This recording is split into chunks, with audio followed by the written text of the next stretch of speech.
Old Marley was dead. There's no doubt about this whatsoever, and this must be distinctly understood, or nothing wonderful can come of the story we are about to relate. Old Marley was as dead as a doornail. Scrooge and Marley had been partners in life. Scrooge was his sole executor, his sole administrator, his sole friend, and his sole mourner. Scrooge had not painted out Marley's name above the warehouse door. There it stood these many years. Scrooge and Marley. Now, was Scrooge grieved by the death of his partner? No, for Scrooge was secret and self-contained, as solitary as an oyster, and it was a tight-fisted hand at the grindstone, a squeezing, wrenching, grasping, clutching, covetous old sinner, hard and sharp as flint, from which no steel ever struck out generous fire. External heat and cold had little influence on Scrooge. No warmth could warm him, nor a wintry weather chill him. Nobody ever said with gladsome look, "My dear Mr. Scrooge, how are you? Whenever will you come to call?" No beggar ever implored him to spare a trifle. No child ever asked him what it was o'clock. No man or woman ever once in his whole life inquired the way to such and such a place of Scrooge. But what did he care?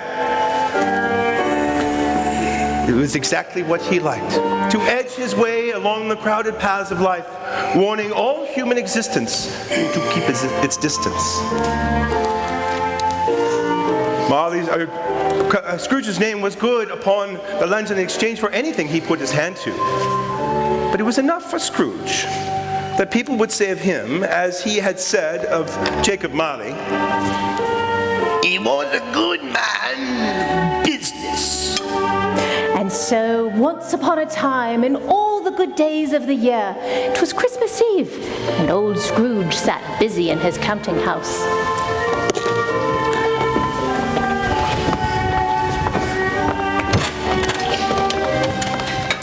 Mr. Cratchit!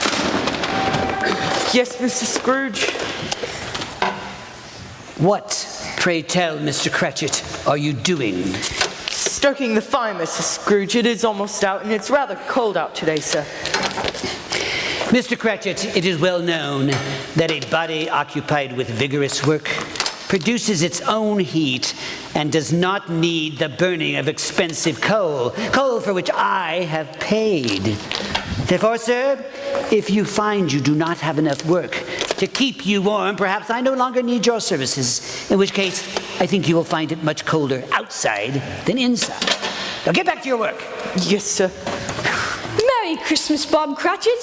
Merry Christmas, Mr. Fred, and a most happy New Year. Why, thank you, Bob. And how's that splendid family of yours? Oh, very well indeed. Mr. Cratchit, if I must speak to you one more time about your lack of diligence, you will find yourself keeping Christmas by losing your position. Yes, sir, sorry, sir. Merry Christmas, Uncle. God save you. Yeah, bah humbug. Christmas, a humbug, Uncle? You don't mean that, I'm sure. I do. What reason have you to be merry? You're poor enough. What right have you to be dismal? You're rich enough. Humbug, I say. Don't be cross, Uncle. What else can I be when I live in a world of fools such as this? Merry Christmas. I say out upon Christmas. Merry Christmas especially. What's Christmas to you but a time for finding yourself a year older and not an hour richer? Finding yourself with bills to pay and no money? Ha! If I had my way, every idiot who goes about with Merry Christmas on his lips would be boiled in his own pudding and buried with a stick of holly in his heart. Uncle. Nephew, you keep Christmas in your way, and let me keep it in mine. Keep it? But you don't keep it. Well, let me leave it alone then. Much good may it do you. Much good has it ever done you. There are many things from which I might have derived good, by which I have not profited. I dare say Christmas among the rest, but I'm sure that I've always thought of Christmas time as a good time. A kind, forgiving, charitable, pleasant time. The only time I know of when men and women seem by one consent to open their shut-up hearts freely. And therefore, Uncle, though it has never put a scrap of gold or silver in my pockets, I believe that it has done me good and will do me good, and I say, God bless it. Here, here. Mr. Cratchit! Yes, sir. You're a powerful speaker, sir. I wonder you don't go into Parliament. Well, don't be angry, Uncle. Come, dine with us tomorrow. Dine with you? I will not. But why? Because, sir, you married against my wishes. You married a poor girl with no dowry. I see no reason to bless a marriage of which I do not approve. But, Uncle, we fell in love. No, fell in love. If there is anything more ridiculous than Christmas, it's falling in love. Ha! Nay, Uncle, but you never came to see me before that happened. Why give it as a reason for not coming now? Good afternoon, sir. I want nothing from you. I ask nothing of you. Why can we not be friends? Good afternoon, sir. I'm sorry with all my heart to find you so resolute. We have never had any quarrel to which I have been a party, but I have made this journey in homage to Christmas, and I will keep my Christmas humor to the last. So a Merry Christmas, Uncle. Good afternoon, sir. Merry. Merry Christmas, sir.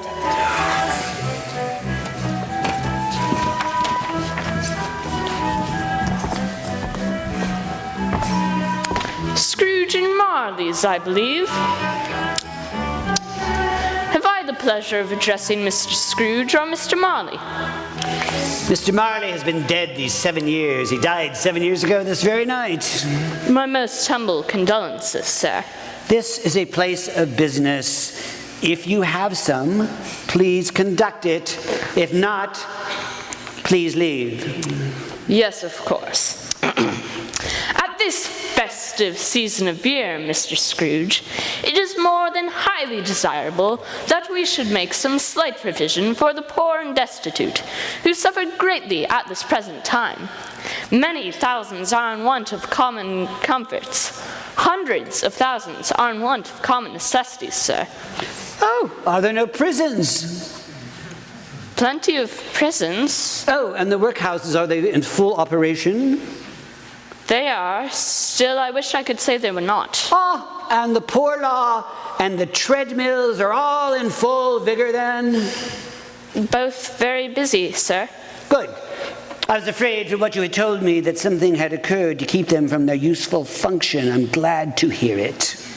A few of us are endeavoring to raise a fund to buy the poor some meat and drink and means of warmth. What shall I put you down for? Nothing. You wish to remain anonymous? I wish to be left alone, since you asked me what I wish. I do not make merry myself at Christmas, and I cannot afford to make idle people merry. I am forced to pay taxes to support the institutions which I have mentioned. If the needy have needs, they must go there. Many can't go there, and many would rather die. Good then. If they are like to die, let them do so, and decrease the surplus population. But surely you do not mean... Good day, sir. Yeah.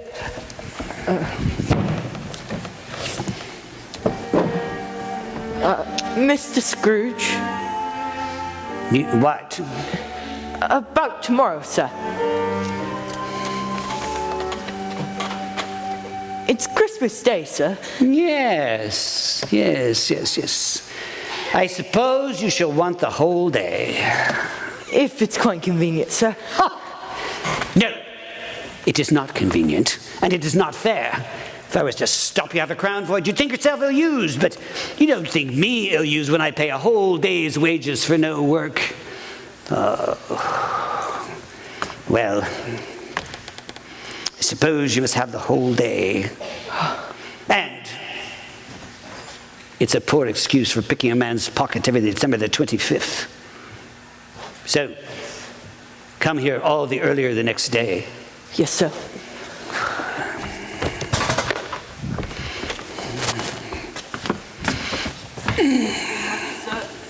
Merry Christmas. Humbug!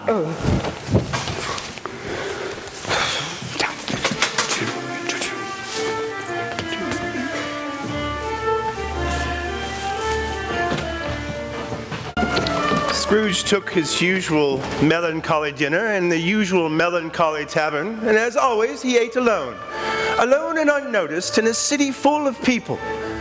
And as he made his way along the cold and foggy street to his residence, the house that Jacob Marley used to own, he felt an odd sensation, as if someone was watching him. But there was nobody on that dark and dismal street upon which he resided.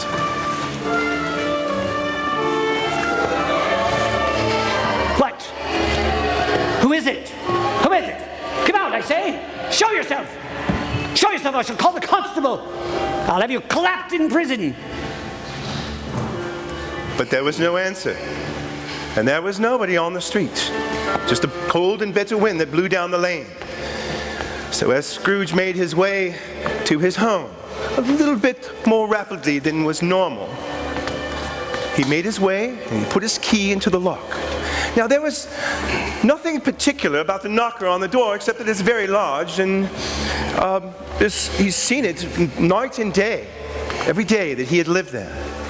But could anyone tell me how it is that when he looked at the knocker, he saw not the knocker, but the face of Jacob Marley, not an impenetrable shadow like those out in the courtyard, but it had an eerie light about it, and the face looked to him as Jacob had always looked. That frozen torment, disheveled hair, eyes wide open. And as he put his key into the lock and he fixed his eyes upon the phenomenon, it was a knocker again.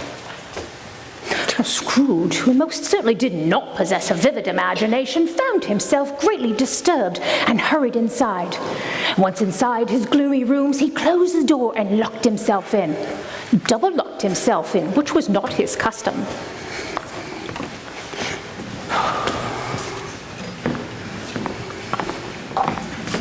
However, once inside his bedroom door, locked behind it, and dressed in his robe, he reflected on the strange sensations he had just experienced and came to the only conclusion that a man of Scrooge's temperament was capable of. Humbug. It was nothing. Just a trick of the wind.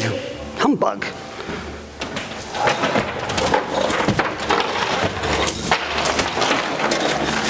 Ebenezer Scrooge! It's humbug still? I won't believe it. Believe me, Ebenezer! What do you want? Much. Who are you? Ask me who I was. Well, who were you then? In life, I was your partner, Jacob Marley. No. You don't believe in me? I don't. What evidence do you have of my reality beyond that of your senses? I don't know. Why do you doubt your senses? Because a small thing affects them. Yes. Why, a slight upset of the stomachs makes them cheat. Why, you could be a bit of undigested beef, a blot of mustard, a crumb of cheese, an underdone potato. Oh, there's more of gravy than of grave about you. Spirit, dreadful spirit. Why do you haunt me? It is required of every man that the spirit within him should walk abroad among his fellow men and travel far and wide. And if that spirit goes forth not in life, it is condemned to do so after death. It is doomed to wander through the world and witness what it cannot share, but might have shared on earth, and turn to happiness. Oh, so you are fettered. Why is that? I wear the chains I forged in life. I made it link by link, yard by yard. I girded it of my own free will. Of my own free will I wore it. Its pattern strange to you? Or would you know the weight, length, and strong coil you bear yourself? It was as full and as heavy as this. 7 Christmas Eves ago. You have labored on it since. It is this ponderous chain. Oh, Jacob, speak some word of comfort to me. I have none to give as Ebenezer Scrooge. I cannot rest. I cannot linger anywhere. In life, I never rode beyond that of our money-changing hole, and weary journeys lie before me. Oh, but you're always a good man of business, Jacob. Business! Mankind was my business. The common welfare was my business. Charity, mercy, forbearance, benevolence were all my business. Why did I walk through crowds of fellow beings with my eyes turned down and never raise them to that blessed star which led the wise men to a poor abode? Were there no poor homes to which its light might have conducted me?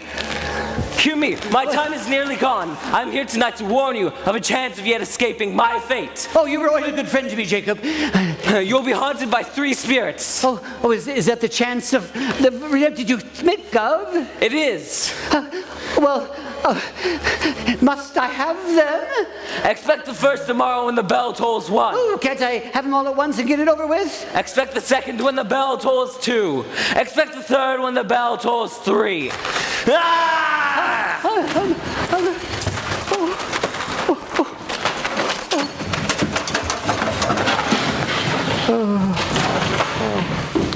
Scrooge tried to say humbug, but stopped at the first syllable.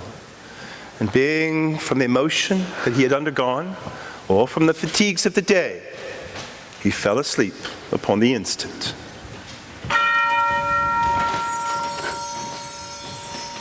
It's the clock. It strikes. Is anyone there? Humbug. Wrong in death as you were in life, Jacob Marley. Humbug, you hear me? Humbug!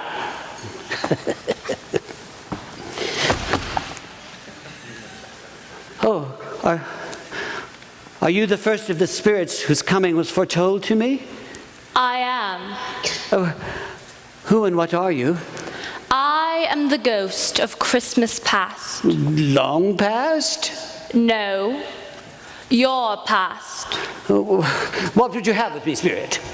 Your welfare. Oh, well, I think a good night, if I may be so bold, of uninterrupted sleep would be more to that end, I think. I am here for your reclamation. Take heed. Rise and walk with me. Oh, Spirit, look, I'm mortal and liable to fall, and it's freezing cold out, and I am poorly dressed. Bear but a touch of my hand. Oh, take me where you will. And you shall be upheld in more than this. Scrooge took the hand of the spirit, seeing no alternative, and was amazed to find himself transported through the wall. Upon emerging on the other side, he saw that the city had entirely vanished. Not a vestige of it was to be seen. The darkness and mist had vanished with it, for it was a cold, clear winter's day with snow upon the ground.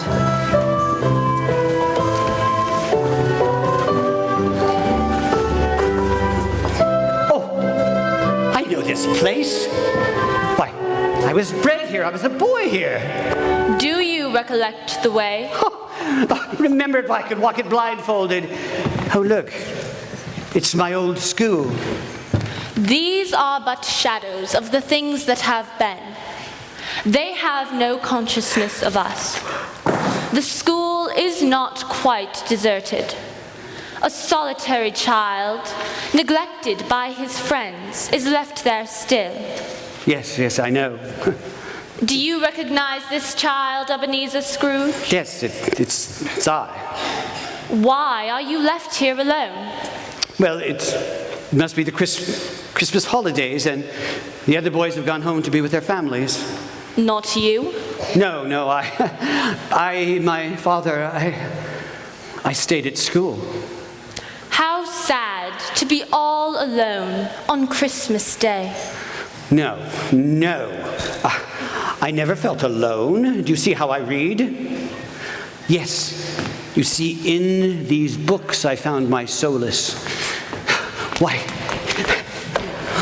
Ali Baba and the sorcerer's groom hung upside down by the genie. Oh, and Robinson Crusoe and Friday running for their lives and sailing around the world in ships. Oh, no, I never felt alone. Not as long as I had companions such as these to keep me company. No, I never felt alone. Never.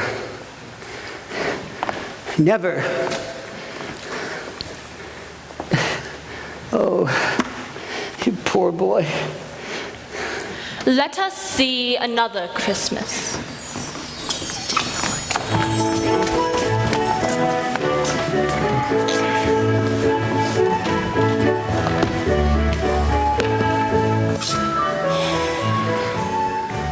Ebenezer! my sister Fan, but she's been dead for years. How wonderful to see you, Fan. Ebenezer, a Merry Christmas to you, dear brother. Oh, I've forgotten how beautiful she was. Is that all you have forgotten?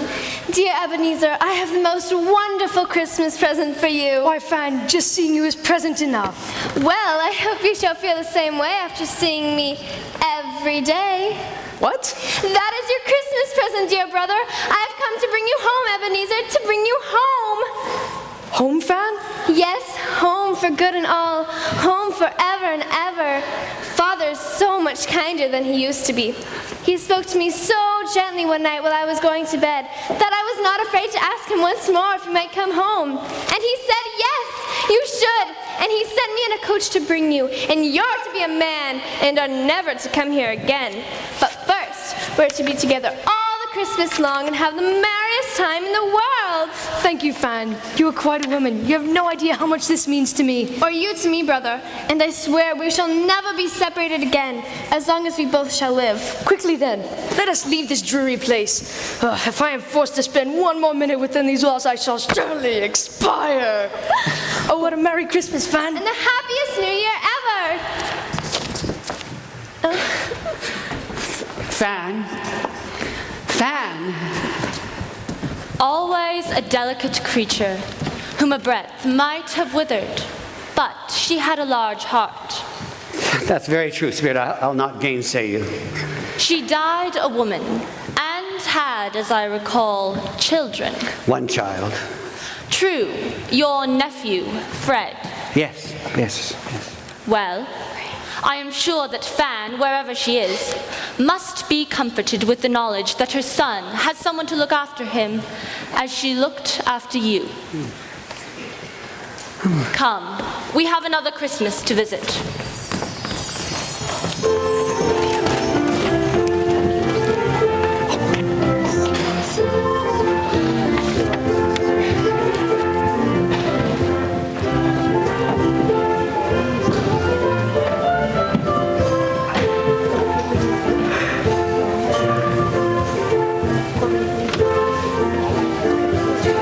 This place? No, why, I was apprenticed here. Go home, my boys. No more work tonight. Christmas Eve, Tom. Christmas Eve, Ebenezer. Why, it's so... The book's closed and put away before Mac can say Jack Robinson. It's old Fezziwig alive again. Here, my lads, and let's have lots of room here. Tally-ho, Tom. Tally-ho, Ebenezer. There's much festivities to be commenced before this night is out, boys. Why, there's one bit of cold roast for one, dram of cheer left over. Ere this night is out, I shall have to hang my head in shame over the streets. The day, my husband, that you hang your head in shame over anything of yours is the day the judgment shall come. Why, it's Mrs. Fezziwig alive also. Tom, Ebenezer, see how I am tormented by this disastrous spouse of mine? Oh, what foolishness ever caused me to betroth myself to one such as her? Perhaps the same foolishness that caused you to follow me home for 17 summers in a row until my father threatened to call the constable if he did not leave me be. Oh, what foolishness caused me to intercede on your behalf?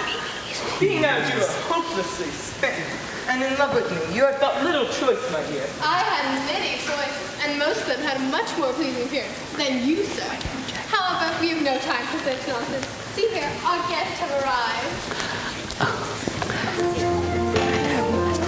Ebenezer, I believe you have made the acquaintance of the very charming Minnie.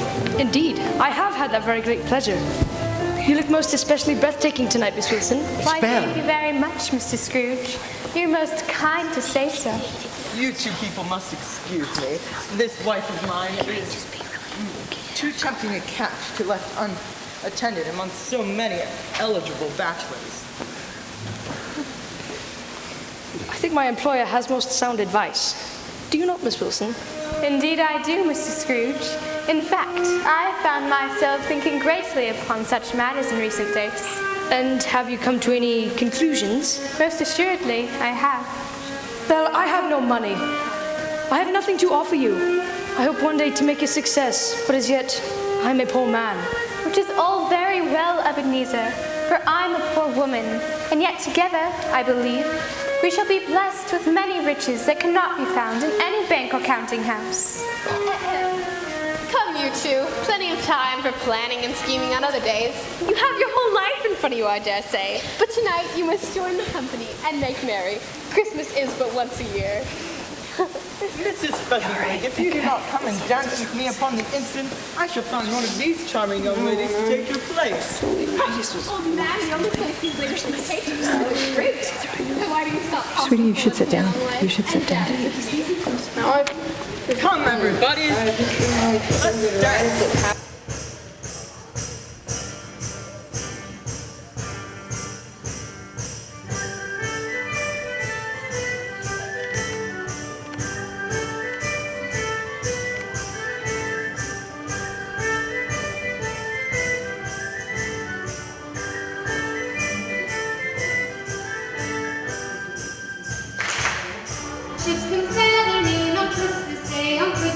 I saw 3 ships come sailing in on Christmas Day in the morning. And what was in those ships, all 3 on Christmas Day, on Christmas Day? And what was in those ships, all 3 on Christmas Day in the morning?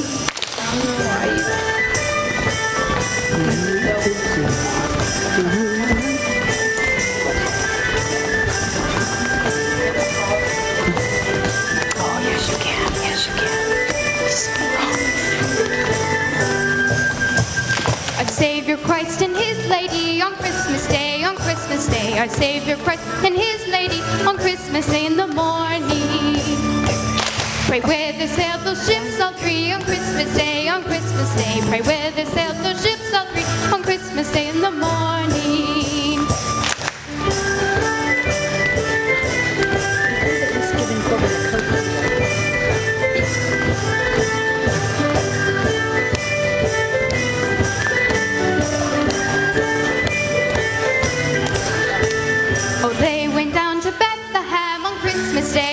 Christmas Day, oh, they went down to Bethlehem on Christmas Day in the morning.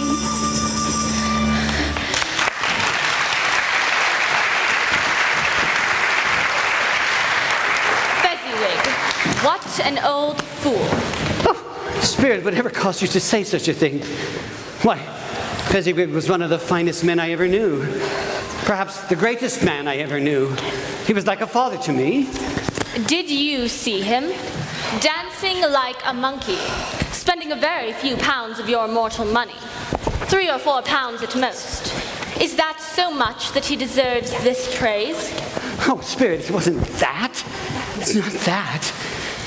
He had the power to make us happy or unhappy, to make our toil light or burdensome. And with his good humor and kindness, why, he gave us more happiness than if it had cost a great fortune.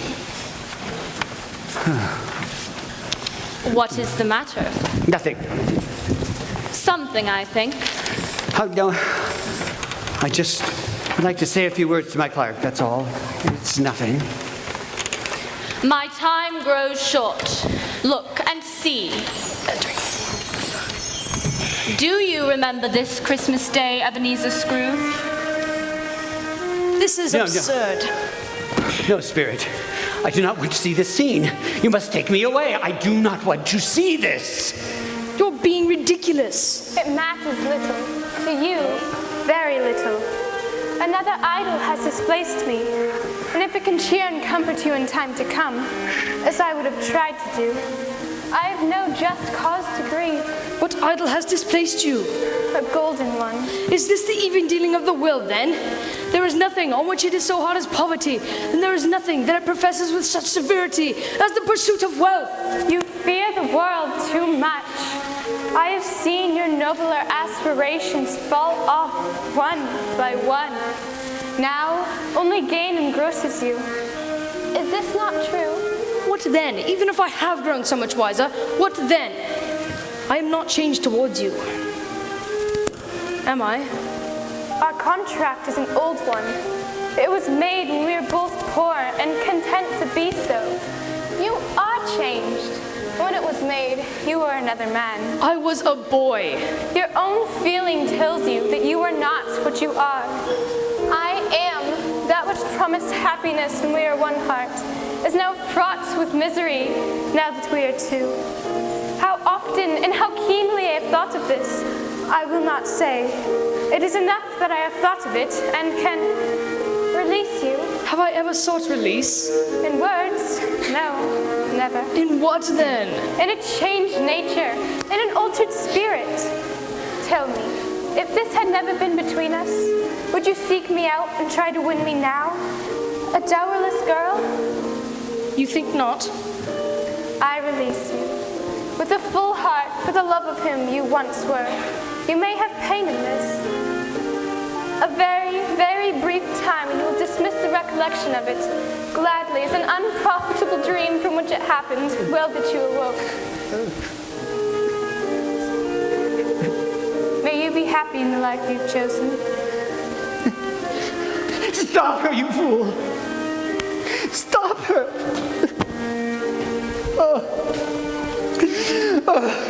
Spirit, I do not wish to see any more. Remove me! I do not wish to see any more. Haunt me no longer.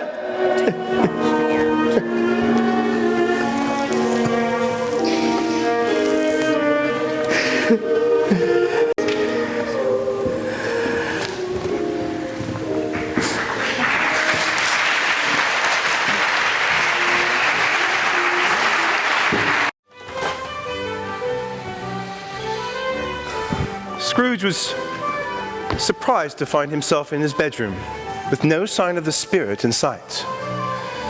Being overcome with an irresistible drowsiness, he sank into a heavy sleep, and there he stayed until the toll of the clock. It was striking upon the hour of 2.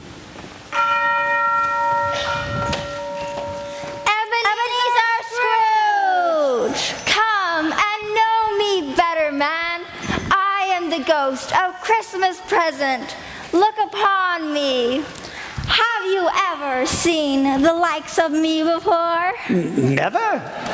Have you ever walked forth with the younger members of my family? I don't believe I have. Have you many siblings, Spirit? More than 1,800. Oh, what a prodigious family to provide for. Come, take my robe. Oh, lead on, Spirit. Take me where you will.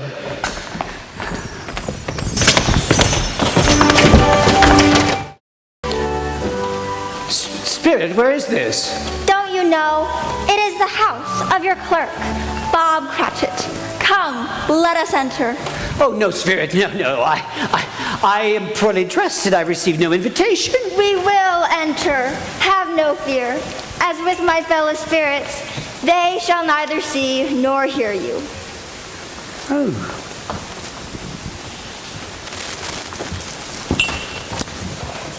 Whatever has got your precious father, then? And Tiny Tim? And there's Martha.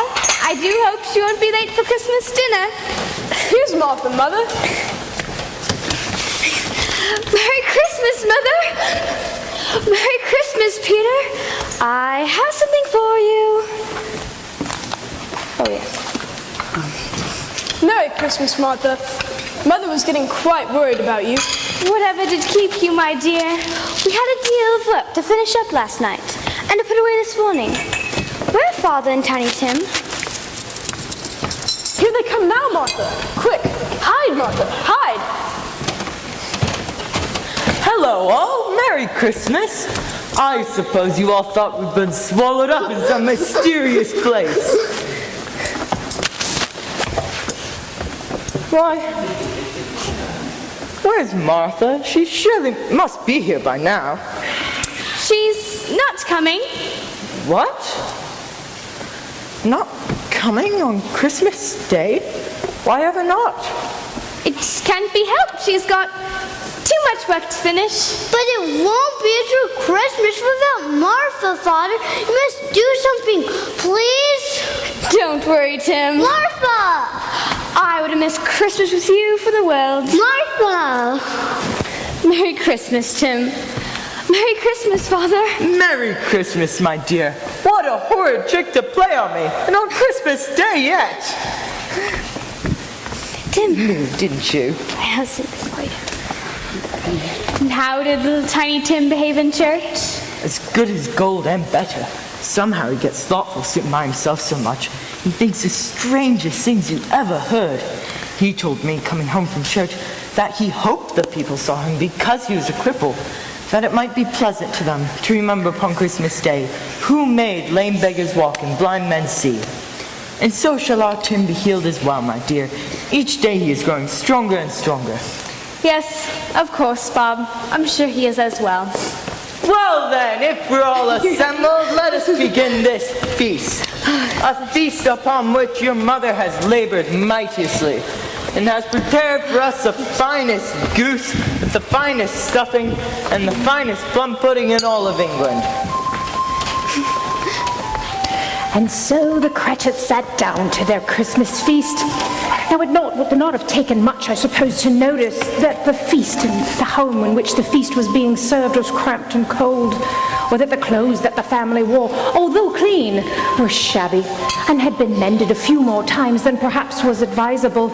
And the goose, when it finally appeared, was, like the dwelling, too small to provide for a family of the Cratchit size. Yet there were potatoes and stuffing and applesauce to make up for the smallness of the goose, and love filled up the rest. Now, while it was true that there was not a morsel left on the table when the meal was done, it was also true that all had had enough. The love that turned the Cratchit hovel into a castle prevented them from seeing the poverty that surrounded them. My dear, I dare say that the Queen herself did not dine so well today as did the Cratchits. Well, if I do say so myself, I was rather pleased with the pudding. And so you should be, my love, and so you should be. And now shall we have a toast? A Merry Christmas to us all. God bless us, and let us always be thankful for our many blessings. God bless us, everyone. He's all right, my dear. He's been having these spells lately. He'll be as right as rain in a short while. Isn't that true, my little angel? Yes, Mother. I'm feeling much better already. Spirit, tell me, will the child live? I see a vacant seat in the chimney corner and a crutch without an owner, carefully preserved. If these shadows remain unaltered by the future, the child will die. No, Spirit, tell me that the child will live. If these shadows remain unaltered by the future, none other of my race will find him here. If the child be like to die, he had better do so and decrease the surplus population. Oh, Spirit, you pierced me with my own words. Then perhaps in the future you will learn to hold your tongue until you discover what the surplus population is and where it lives. It may be that in the sight of heaven you are more worthless and less fit to live than millions, like this poor man's child. And now shall we have a toast to the founder of the feast, Mrs. Scrooge. The founder of the feast, indeed. I wish I had him here, and I'd give him a piece of my mind to feast upon. And I'd hope he'd have a good appetite for it. My dear, the children, it's Christmas Day. It would have to be Christmas Day, I am sure, on which one drinks to the health of such an odious, stingy, hard, unfeeling man as Ebenezer Scrooge. You know he is, Robert. Nobody knows it better than you. My dear, Christmas Day. I'll drink to his health for your sake and the day's, not for his. A long life to him, a Merry Christmas, and a Happy New Year. He'll be very merry and very happy, no doubt. Come, Martha. Let's sit by the fire and sing songs, shall we? Splendid idea, Peter. Shall we, Tim? I did a song, Martha. Please, may I? Of course you may, Tiny Tim. You may choose any song you wish. But be well born, one and all. Although this family is gifted with happiness and love, it is not similarly gifted with musical ability. Halls with boughs of holly. La la la la la la. 'Tis the season to be jolly. La la la la la la la.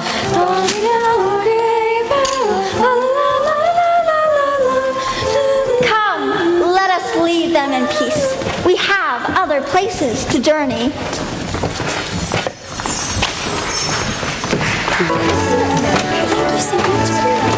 I have a game. Oh, game! I'm thinking of a beast. A savage. Ferocious. Horrible. Evil beast. That stalks the streets of London. A tiger. No. A lion. No. A cow. Don't be silly. A rat. Close. A donkey. Closer still. I know! It's your uncle, Ebenezer Scrooge. Exactly. Go on, dear. Tell them what your uncle said today. He said that Christmas was a humbug. As I live, he believed it true. Surely you exaggerate, Fred. Well, I have no doubt that he is a stingy old miser. Surely no living creature could be that sour. Well, my love, as he's not given you the dubious pleasure of making your acquaintance, you shall have to accept my word. He's a comical old fellow. However, his offenses carry their own punishment, and I have nothing to say against him. Is he as rich as they say he is, dearest? I suppose he is, but what of it? His wealth is of no use to him. He doesn't do any good with it. He doesn't make himself comfortable with it. He doesn't even give himself the satisfaction of leaving it to us when he dies. Well, I have no patience for him. Oh, I have. I'm sorry for him. I couldn't be angry with him if I tried. Who suffers by his ill whims? Himself, always. Yet he takes it into his head to dislike us. He won't come and dine with us. What's the consequence? He loses a very good dinner, and the company of the most beautiful woman in all of London. And by not making merry with us, he loses some pleasant moments, which could do him no harm. And so I intend to give him the same chance every year, whether he likes it or not, for I pity him. Well, my love, as you quite finished making these speeches, perhaps our guests would enjoy some pudding. Ah, yes, your pudding. Perhaps this year there will be more survivors. Fred!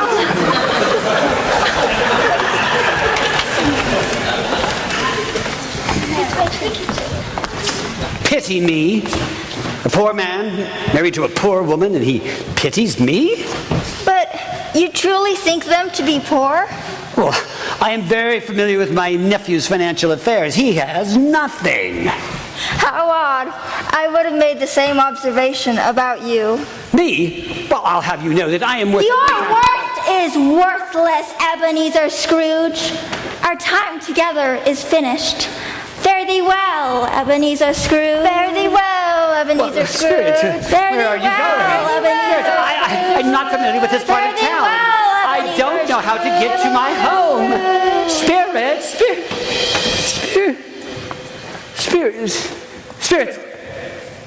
Spirits, where have you gone? Spirits, I tell you, I don't know where I am. I don't know how to get home. Spirit, why have you abandoned me here? Do you hear me?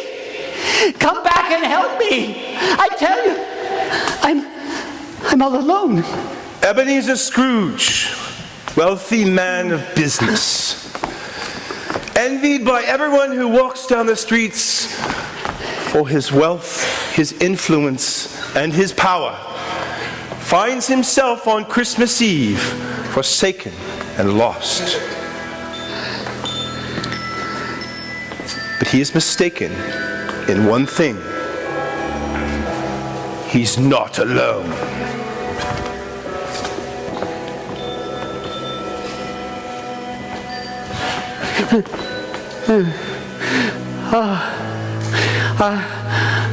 Are you the ghost of Christmas yet to come? You are to show me the shadows of things that have not yet happened but will happen in the time before us, is the true spirit. Oh, Spirit, I fear you more than any specter I have yet seen. Will you speak to me? Oh, lead on then. The night is waning fast, and the time is precious to me, I know.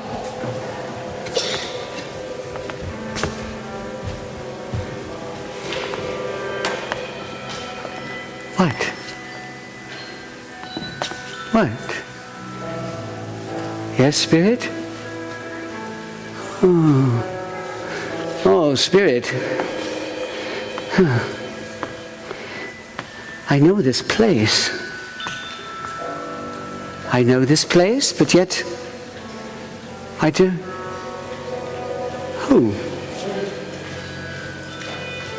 Who is it? How where is he? He's always late. I know this man. I do business with him, and this is a place where I do business. Sorry about that. I'm late again. Oh, good then. Well, I don't know much about it. I only know he's dead.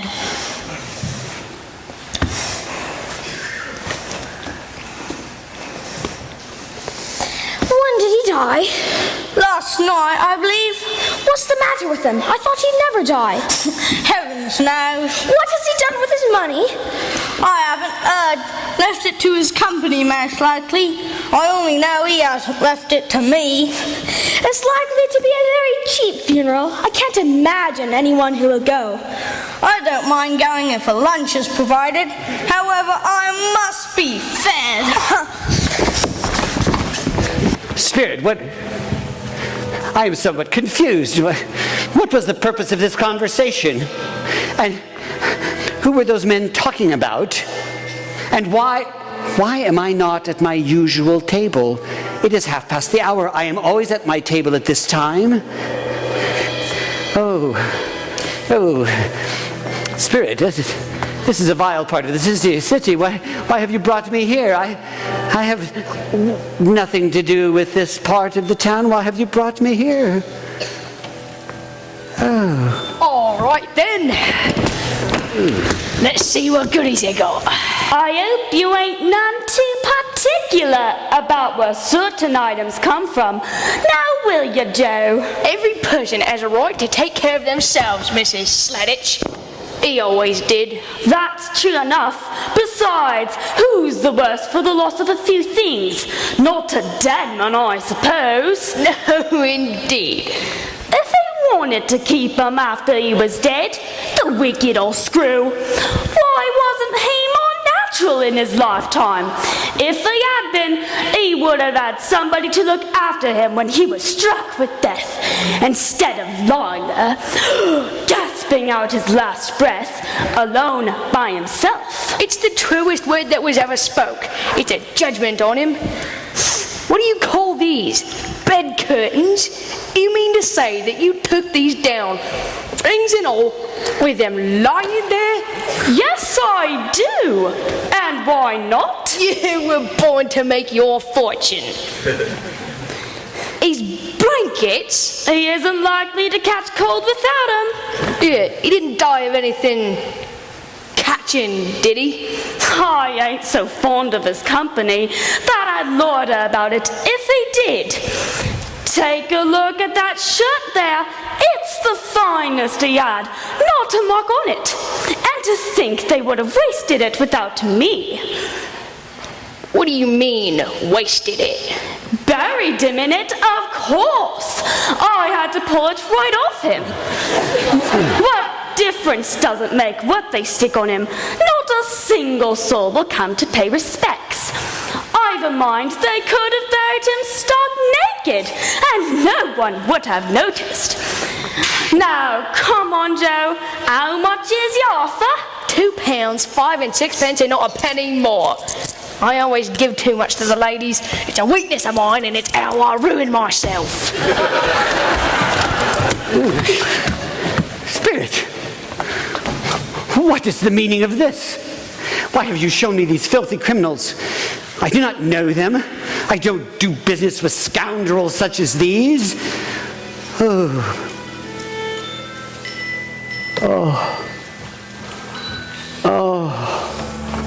Oh, Spirit, this is a fearful place. Let us leave.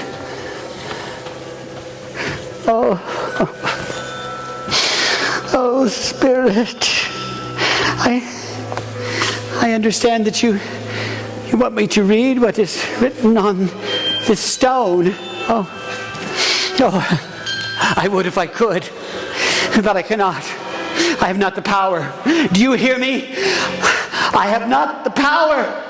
Oh, Spirit, you have showed me nothing but death, and no emotion connected with death but avarice and indifference. I demand that you show me some compassion, some tenderness connected with death.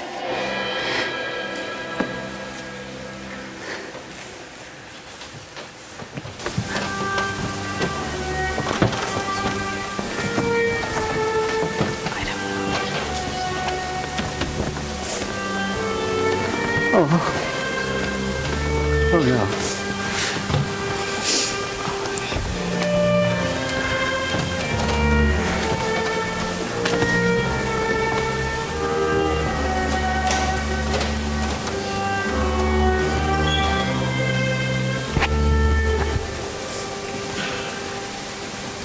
And he took a child and set him in the midst of them.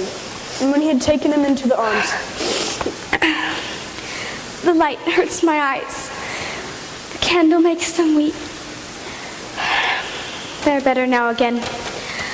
I wouldn't show red eyes to your father, not for the world. Must be near his time. past it, rather. He walks a little slower than he used to, Mother. Yes, but I've known him to walk very fast indeed with Tiny Tim on his shoulder. And so have I, Mother. He was very light to carry, and his father loved him so it was no trouble.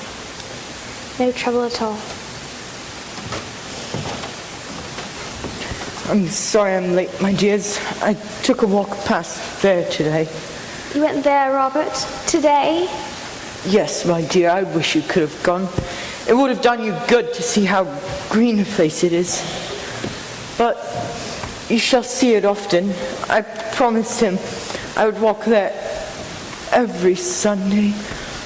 Oh, my child, my little child. Please don't be so sad, Father. We missed him as well. We all miss him, and we always shall. But I know that however and whenever we are apart from one another, we shall none of us forget poor Tiny Tim, shall we? Never. We promise. And I know, my dears, that when we recollect how patient and how mild he was, although he was a little child, we shall not quarrel easily among ourselves. We shall always be thankful for our many blessings. I am a very happy man. A very happy man.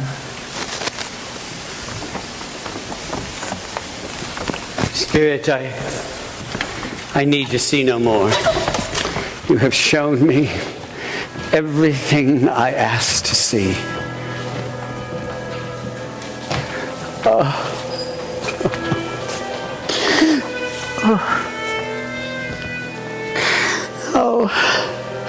Spirit, before I read what is on these stones, answer me one question. Are these the shadows of things that will be? Or are they the shadows of things that may be only? Oh, I know that a man's actions, if they are kept on in, must foreshadow certain ends. But if the actions are changed, the ends will change. Tell me it is thus with these visions you have shown me. Oh.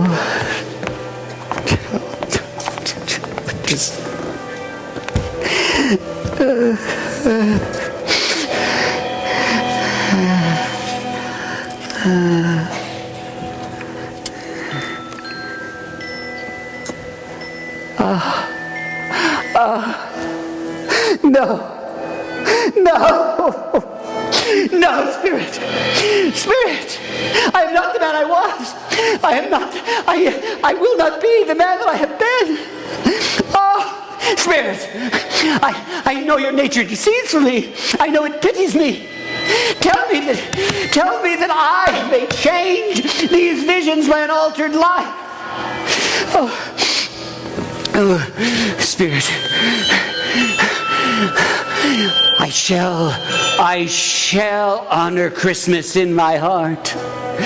I will endeavor to keep it all the year. I will live in the past, the present, and the future. The three spirits shall strive within me, and I will not forget the lessons that they teach. Tell me that I may wipe away these visions. Please.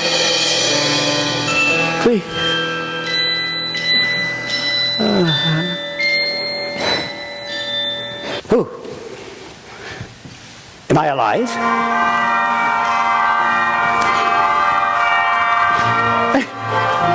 I am alive. And this is my room. That means the shadows of things that would have been may yet be altered. Jacob Marley, on my knees, I ask God to forgive and to bless you. Thank you, Jacob. Thank you.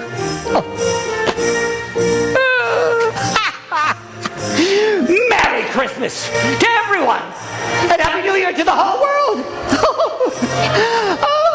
I know what to do. Right.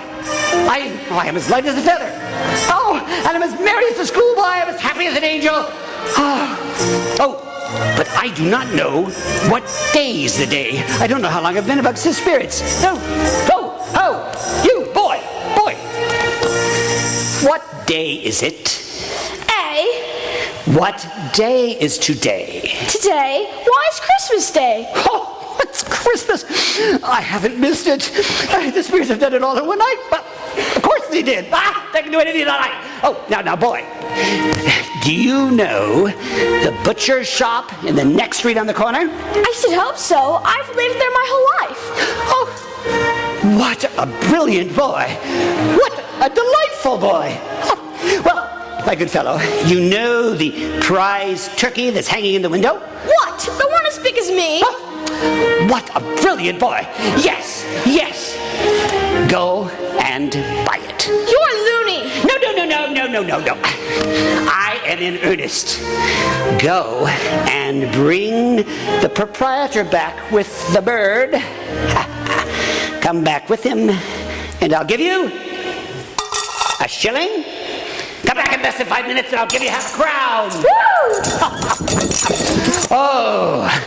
I shall give and send that turkey to Bob Cratchit.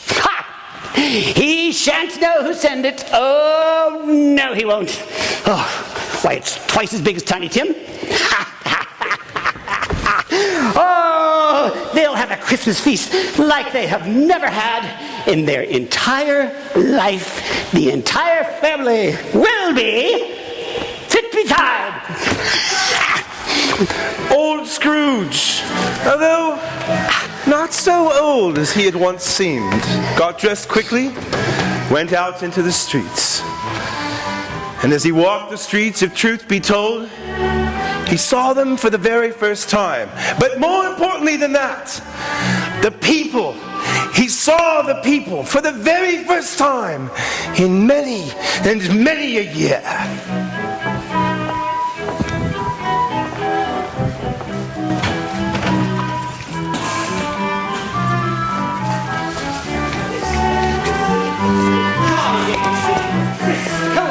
Just what one wants at Christmas time.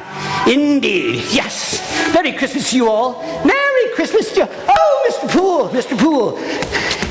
Yes, Mr. Scrooge, I believe.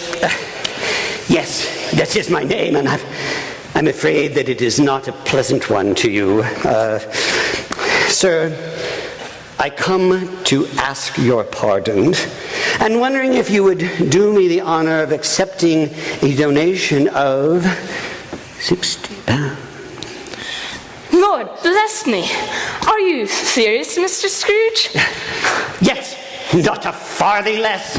Let me tell you, there are a great many back payments included in that.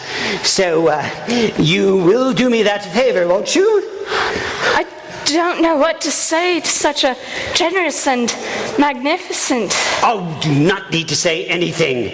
Just make sure that you come and see me. You will come and see me? I will, sir. Most assuredly I will.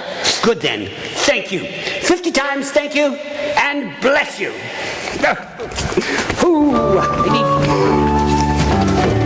Scrooge walked the streets of London the whole day, breathing in the cold, crisp air. And as evening approached, he found himself at a certain doorstep. He passed the door a dozen times before he gathered the courage to call. Lovely ladies.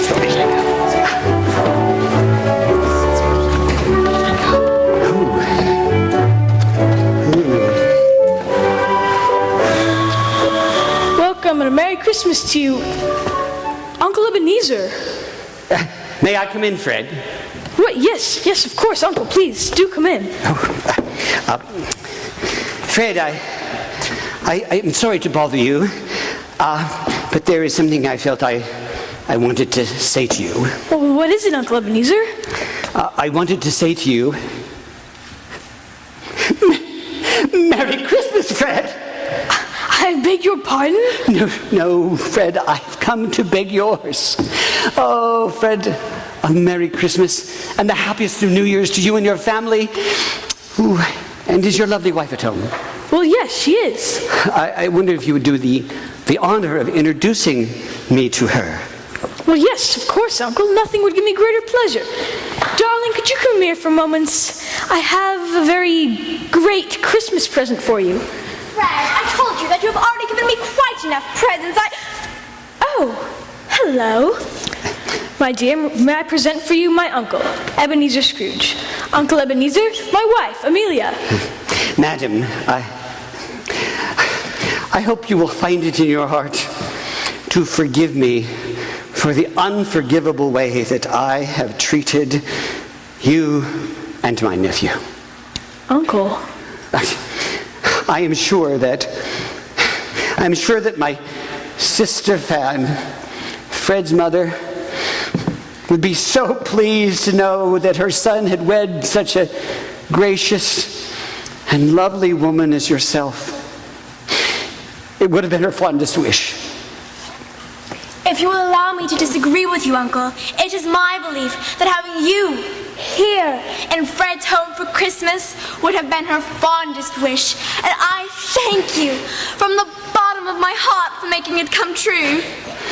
Will you dine with us tonight? Oh, no, I know you have guests coming, and I wouldn't want to interfere with it. Uncle, you will dine with us if I have to tie you to the chair. In that case, I accept. I'm looking so forward to all of this.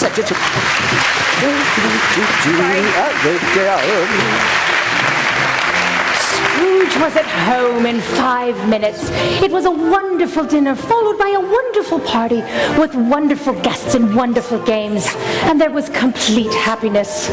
But on the next morrow, when Scrooge returned to his counting house, he found the door still locked. No candle lit, no fire burning. Bob Cratchit was well past his hour. Very well past his hour.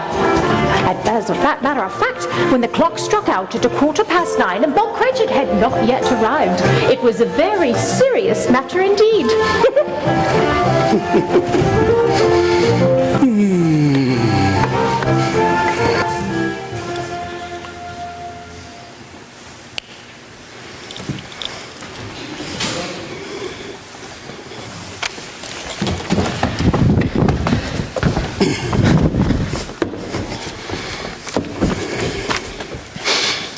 Mr. Cratchit. Yes, sir? What do you mean by coming here at this time of day? I am late, sir. It won't happen again. Yes, you have been making rather merry. Won't you come over here, please? Come.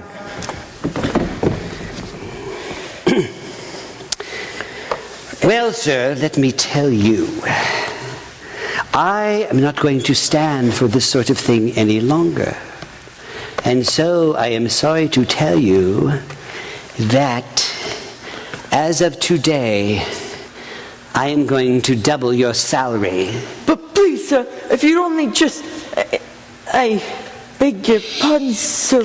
What did you just say? Yes, Bob. Yes, Bob. I am going to double your salary and endeavor to help your family in any way that I can, if you will let me. But... Listen, Bob.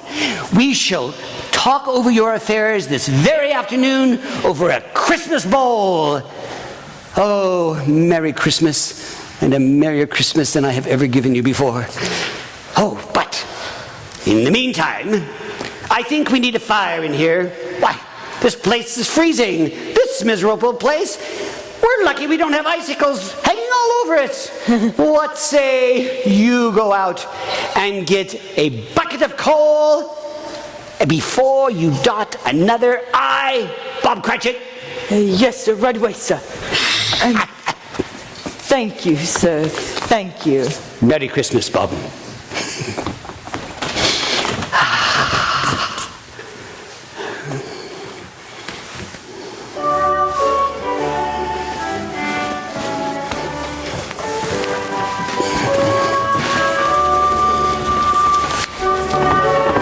Scrooge was better than his word. He did it all and infinitely more. And to young Tiny Tim, who would not die, he was as a second father. He became as good a man, as good a friend, and as good an employer as any could have known in any city, town, or borough, or, I dare say, the entire world. And he knew how to keep Christmas well, if anyone possessed that knowledge. And may it be said of us, of all of us, and as Tiny Tim observed, God bless us, everyone.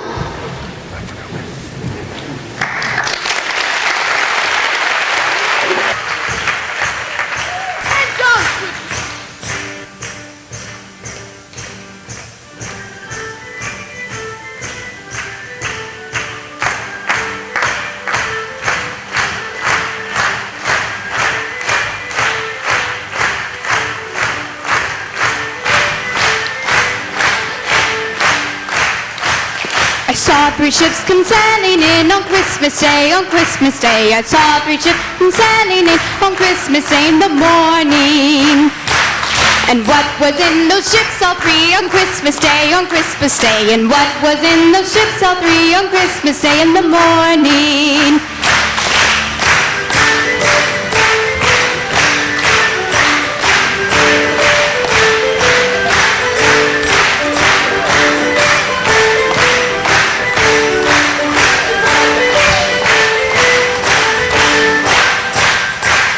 Our Savior Christ and His Lady on Christmas Day, on Christmas Day. Our Savior Christ, His Lady on Christmas Day in the morning. Pray with us, sail those ships all 3 on Christmas Day, on Christmas Day. Pray with us, sail those ships all 3 on Christmas Day in the morning.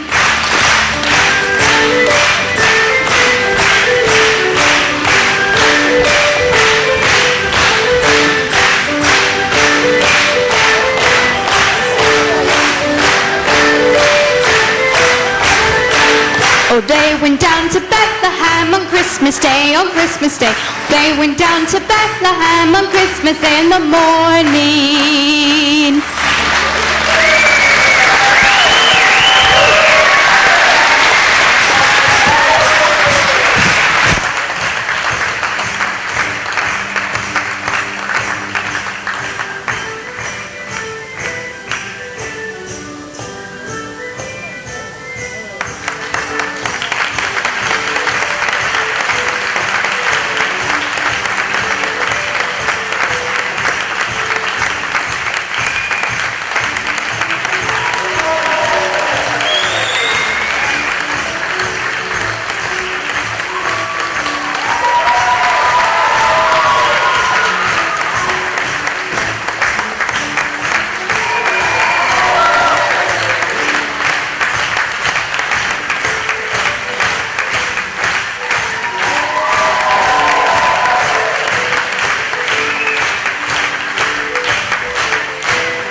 If I may have your attention, I would like to call the wonderful Mrs. Woodruff up here, if I could, please.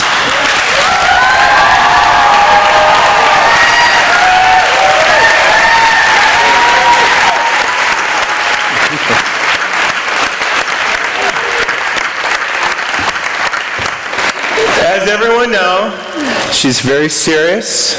She's, down to earth. She never cracks a joke, cracks a smile, anything like that. And we love that about her. But no, she's a blessing. She is a rock. She's a rock that cries a lot, but she's a rock. All right? And we have a gift for you. We got you some flowers. Oh, thank you. For you.